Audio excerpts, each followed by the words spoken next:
अस्सलाम वालेकुम। मेरा नाम सनाउल्लाह खान है और आप देख रहे हैं मेरा YouTube channel S Khan academy.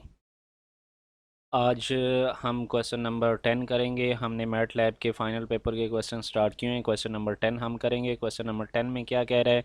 Create functions with name vector sum product in MATLAB which take two vectors u and v function must calculate sum and product of two vectors. ठीक है, हमने यानी कि आज फंक्शन एक बनाना है और उसमें हमने कोड लिखना है। ठीक है, तो फंक्शन लिखते हैं जी। फंक्शन फंक्शन अब चूंकि दो वैल्यूज़ हमने निकालनी है, सम भी निकालना है और प्रोडक्ट भी निकालना है, तो इसलिए हम इसको स्क्वायर ब्रैकेट में लिखेंगे। अगर आपने एक चीज़ निकालनी है कि यानी कि फॉर एग्जांपल वो कहता है कि सम निकालना है, फिर आप यहाँ पे कोई भी मतलब वेरिएबल दे सकते थे, पी दे देते या कुछ भी दे देते, अपनी मर्ज़ी का नाम दे देते उसको।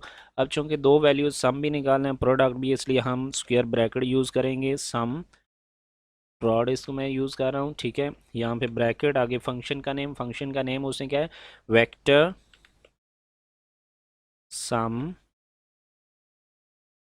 प्रोडक्ट। ठीक है, आगे हम देंगे उसके आर्गुमेंट में वी एंड यू। ठीक है, और उसके बाद इसको करते हैं एंड। अब जो भी कोड लिखना है इसके अंदर हमने लिखना है। ठीक है, तो बिल्कुल सेम उसी तरह ही हमने कोड लिखना है। Clear all, close all, C L C. U हम डिफाइन करते हैं। यू इज़ इक्वल टू हमें क्या दिया हुआ है जी? 145, 145, आगे 79, 79 स्पेस यहाँ पे डालनी थी। उसके बाद v हमारे पास क्या है जी? v is equal to 319, 31958। ठीक है, ये दो हमारे पास वेक्टर आ गए। अब इनको क्या करना है? हमने इसका सम भी निकालना है और प्रोडक्ट भी निकालना है। तो मैं लिखूंगा सम इज इक्वल टू, सम क्या होता है? u plus v। ठीक है, उसके बाद प्रोडक्ट निकालना है, PROD, प्रोडक्ट। ठीक है, product is equal to u cross v।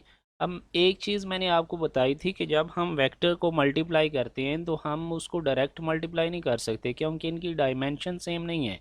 ठीक है, मतलब इसकी सिंगल रो है और इसकी भी सिंगल रो है, तो सिंगल रो से मल्टीप्लाई नहीं हो सकता। जब हम उनको मल्टीप्लाई करते हैं तो हम यहाँ पे डॉट का सिंबल जो है वो यूज़ करते हैं। तो ये फिर मल्टीप्लाई कैसे करेगा कि ये फर्स्ट एंट्री इसकी फर्स्ट एंट्री से मल्टीप्लाई करेगा, सेकंड इसकी सेकंड से, और थर्ड इसकी थर्ड से। तो इस तरह ये मल्टीप्लाई होंगे। ठीक है, तो इसको रन करके देखते हैं हम। पहले तो ये सेव होगा क्योंकि ये फंक्शन है, तो फंक्शन के नाम से ये सेव होगा। ठीक है, सेव करते हैं इसको।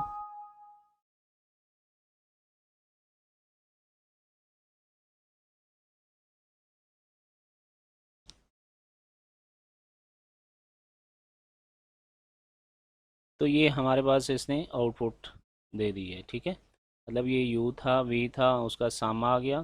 ठीक है, उसका प्रोडक्ट आ गया हमारे पास। ठीक है, तो ये था हमारे पास आज का क्वेश्चन।